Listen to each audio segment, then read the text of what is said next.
Maqaa Abbaa, kan Ilmaa, kan Hafuura Qulqulluu, Waaqa tokkoon ni amanna. Ameen. Kabajamoota jaalatamoota maatiiwwan Waaqayyoon kan jaalattan Waaqayyo isiniin kan jaalatu hordoftoonni chaanalii keenyaa Wangeeltuubii biyya keenya Itoophiyaa, biyya keenya alaa kutaa biyyoota garaagaraatti argamtan hundumti keessan akkam jirtu, akkam yoo nageessanii akkamiin turtanii guyyaa har'aatiin kan nu ga'e Waaqni keenya galannii fi ulfinni teessoo isaa Aariyaam irratti isaatii fi haa ta'u jechuudha kanan barbaadu. Egaa yeroo darbe barnoota keenya kutaa isaa darbe keessatti nuti immoo maaliif baasuu dinnee kan jedhudha. Yeroo baay'ee jireenya keenya keessatti humna nuuf kennametti fayyadamnee humna sana raawwachuu kan hin dandeenye maaliidhaaf keessumaa hafuura hamaa baasuudhaaf, hafuura hamaa injifachuudhaaf, hafuura hamaa irratti aangoo argachuudhaaf maaliif dandeetti dhabne kan jedhu nutti dhagahamuu danda'a. Namoonni baay'een yeroo dhibaman, yeroo rakkatan ni agarra. Rakkoon cimaan maalidha jennee kan ilaalludha. Yeroo darbe barnoota keenya keessatti kan ilaalle gooftaan keenya uumaan keenya Iyyasuus Kiristoos akka nu barsiisu, akka nu gorsu fedhaa fi jaalala isaa nuuf haa ta'u. Barnoota keenya kutaa isa darbe keessatti kan walitti ilaalle gosti kun soomaa fi sagada malee ba'uu hin danda'u kan jedhudha. Gosoonni kun immoo sadan soomni, sagadni, kadhannaan kan ittiin meeshaa daabiloosiin injifannu, kan ittiin mo'annu keessaa meeshota gurguddoo sadan kanaani jechaadha. Kiristaanni meeshaa waraanaa kilaashii yookiin immoo snaayiperii yookiin immoo taankii yookiin immoo matarayyeesii yookiin immoo meeshaa biraatiin hafuura hamaa yookiin immoo diina isaa kan ta'e daabiloosiin mo'achuu hin danda'u. Maal jedhaa? Aniyyuu gaabbiraa dammaqii yaa raftuu, waa'een biyya lafaa homaa maayin baastu, waa'ee sirbaan machi akka biraa haftu, abboommii Waaqayyoo akka fiixaan baastu jedha. Isa kanaaf humni namaa yookiin immoo ilmi namaa humni isaan guddaan isa kamidha? Soomaa fi sagadadha jechaadha. Ilmi namaa jabinni isaa yookiin immoo cibinni isaa soomadha, sagadadha, kadhannaadha. Meeshaawwan sadan kana yoo hidhanne, yoo qabanne waan hundumaa mo'achuu fi waan hundumaa injifachuu, waan hundumaa irratti aaboo fi aangoo argachuu ni dandeenya jechaadha. Namni baay'een aangoo isaa kenname dabarsee diinaaf kennuudhaan, dabarsee diinaaf laachuudhaan, eenyummaa isaa dabarsee mucummaa Waaqayyoo kan ta'uu malu dhiiseetu mucummaa daabiloosiin, baattuu daabiloosiin ta'ee yeroo baay'ee namni baay'ee rakkata. Yeroo baay'ee jireenya keenya keessatti immoo rakkoo nu qanname keessatti abdii otoo hin kutiin Waaqayyoon naaf jira. Yoon jiraadhes, yoon du'es kan Waaqayyooti, yoon dhabes kan Waaqayyooti, yoon rakkadhes ani kan Waaqayyooti jennee yaaduun dirqama hunda keenyaa ta'a malee gaafa arganne Waaqayyootiin gammachiisne, gaafa dhabne Waaqayyootiin gaddisiisne, gaafa dhibamne gaddinee, gaafa arganne gammannee miti. Maaliif yoo jenne addunyaa nuti keessa jiraannu dhabuu fi argachuun, gadduu fi gammachuun, du'uu fi jiraachuun, dhaluu fi dhalchuun kan keessatti babal'atee fi kan keessatti guguddate keessadha kan jirrudha. Kanaafidha biyya lafaa keessa gaafa jirtan rakkoo baay'ee qabdu, gidiraa baay'eetu jira, dhiphina baay'ee jira, dabarsamanii hidhamuun jira, ajjeefamuun jira, hafuura hamaatiin rakkoon garaagaraan irra qaqqabuu jira jedhee kan inni dubbate isa kanaafidha.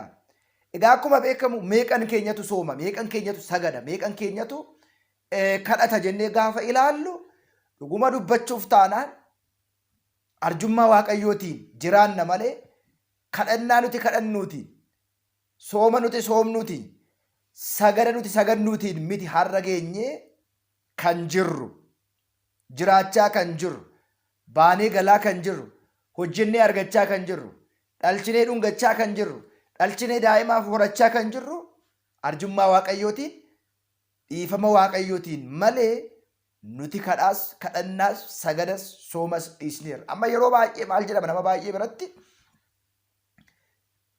maal jedhu seetanii namoonni baay'een dogongoreetan soomii nyaadhee jedhu. Dogongoreetan soomii nyaadhe. Namni baay'een otoo beekuu godhee dogongoree tan kana godhe. Namoonni baay'een immoo maaliin nyaattu rakkoo maalii qaba hin xammaqatta bishaanii budduuqsee tokko hullee tokkotu baasa kan jedhan namoonni baay'een jiru. Taa'anii kan ofirratti qoosan. Taa'anii waaqa isaanii irratti kan qoosan. Taa'anii jireenya isaanii irratti kan qoosan. Gama tokkoon amantaan hin barbaachisu, soomni hin barbaachisu, saganni hin barbaachisu. Lammiin kun yookiin immoo Oromoon waaqa gurraachatti amana sooma hin beeku, sagada hin beeku jedhanii uummata kana burjaajessanii, uummata kana sooma dhorkanii, uummata kana seera harkaati baasanii namoonni saba kana uummata kana burjaajessanii baay'ee isaanii jiru. Inni biraan immoo maal jedha Waaqayyoon nu soomeera, soomiin hin barbaachisu, saganni hin barbaachisu. Nama akkas jedhu faana seexanni maaliif hin jiraatu ture?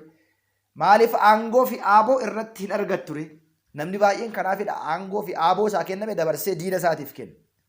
Addaamii fi Hewaan aangoo Waaqayyoon isaanii kenne.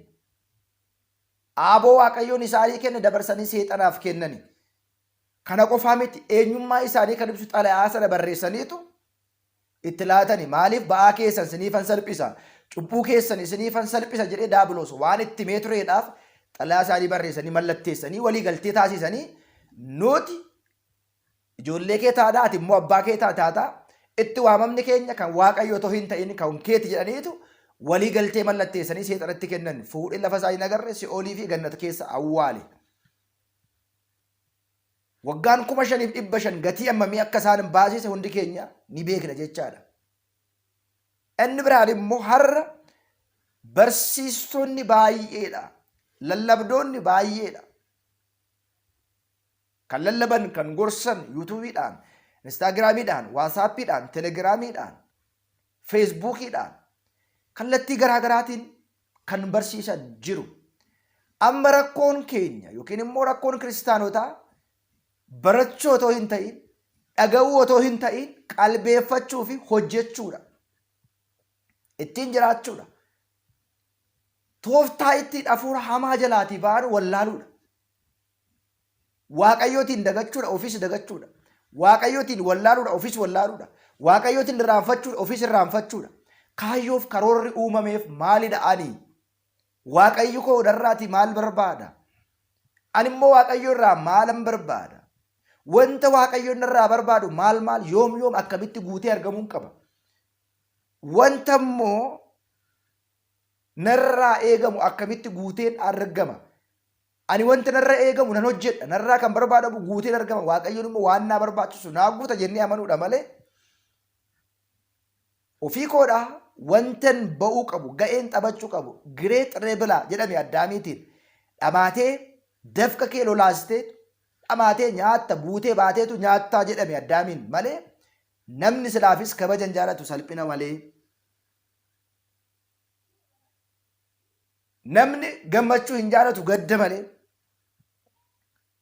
Nunis immoo gammachuurra yookiin immoo boqonnaarra yookiin immoo tasgabboonni yookiin immoo dhamaatii dhabuurra dhamaanee nyaachuu filannee waan jiruudhaaf kun carraa keenya fedha keenyaati. Barbaannee jaalannee ofii keenyaati kan fidanne kan argannedha jechaadha. Kanaafidha aangoon seexanan irratti aaboo isaa diriirsee kaan waaqa tolfama waaqessuudhaan, kaan qaalluutti buluudhaan, kaan mana xonqaayetti buluudhaan, kaan yaada garaagaraatiin jawwee sagaduudhaan kan badaati jiru sagadadha. Soomaa fi sagada malee ba'uu hin danda'u. Soomaaf kadhannaa malee homtuu milkaa'uu hin danda'u. Soomaaf kadhannaa malee lafa geenye wanta yaanne hundumarrallee ga'uu hin dandeenyu. Waaqayyoon waan nuu barbaachisus nuu kenne nuti immoo gaafannee fayyuu akka dandeenyu. Gaafannee fayyuu akka qabnu laalaa. Waaqayyoon jireenyas boqonnaas nuu kennee kaatee ka'eetu kan na gaafate akka argatu, kan nan gaafanne immoo dhimma isaati. Fedhaan jiraanna. Kiristaanummaan dirqama otoo hin ta'in fedhadha. Kiristaanummaan jaalala otoo hin ta'in jibba otoo hin ta'in jaalaladha. Inni eenyuma dirquudhaan hin bichiisu yookiin immoo dirquudhaan hin bitu. Dirquudhaan bitees hin beeku jaalalaatiin fedha keenyaan amanna, fedha keenyaan saganna, fedha keenyaan soomna, fedha keenyaatiin waan gaarii arganna, waan gaariirra geenyaa jechuudha. Hafuurri hamaa kun soomaaf sagada malee ba'uu hin danda'u. Kutaa sanarraati kan citee dhufedha. Namni kun ilaala amantaa qaba, keessisa amantaa qaba. Gara duuka bu'ootaa qabatee gaafa dhufu duuka bu'oonni Waaqayyoo raajii dinqii hojjechuu danda'u jedhee amaneetu. Isaan hin dadhabani. Gara gooftaa keenyaa gaafa fidu Waaqayyo Waaqadha hunda danda'a jedhee amanee dhufeera. Gara mana xonqaayii deemuu hin danda'a. Gara mana qaalluu deemuu hin danda'a ture. Gara mana waa beekaa deemuu hin danda'a ture. Isaan kun hunduu duwwaadha yookiin immoo aangoo hin qabani.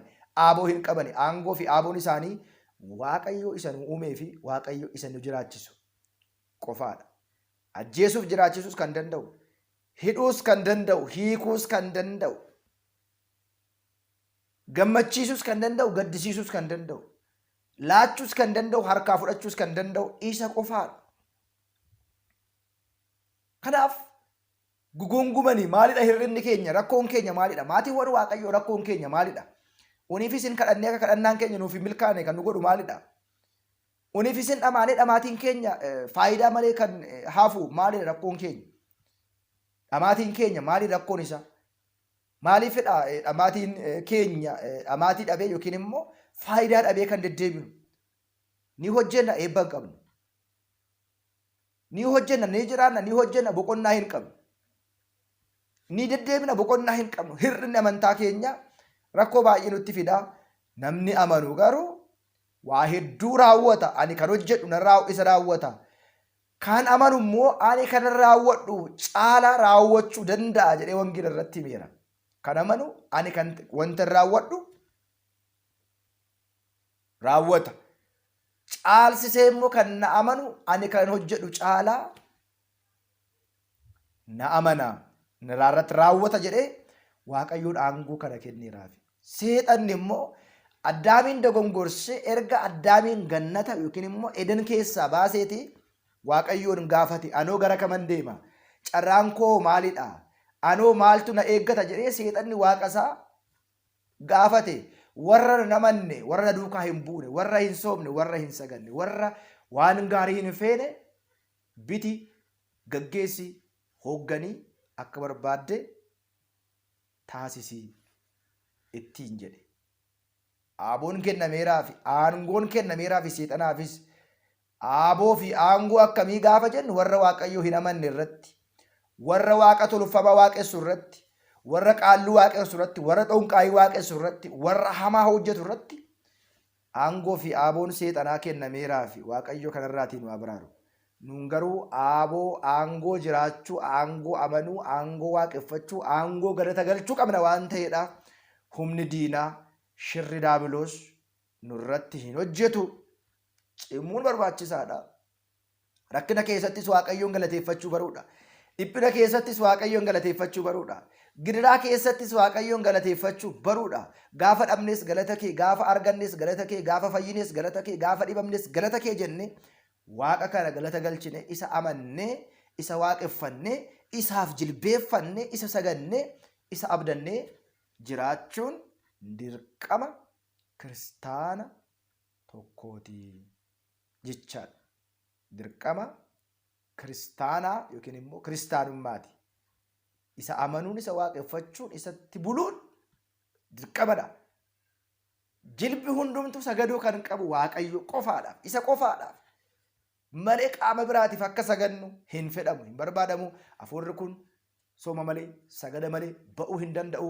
Aangoo argachuudhaaf, aaboo argachuudhaaf, seexana injifachuudhaaf soomuun, sagaduun nu barbaachisaa. Kan nu barsiise, kan nu gorse, kan nutti ori'e, kan nu jajjabeesse Waaqayyoof galanni haa ta'u. Nu haa turu, nagaan nu tura. Kutaattaan immoo barumsa biraatiin wal agarraa. Waaqayyo isin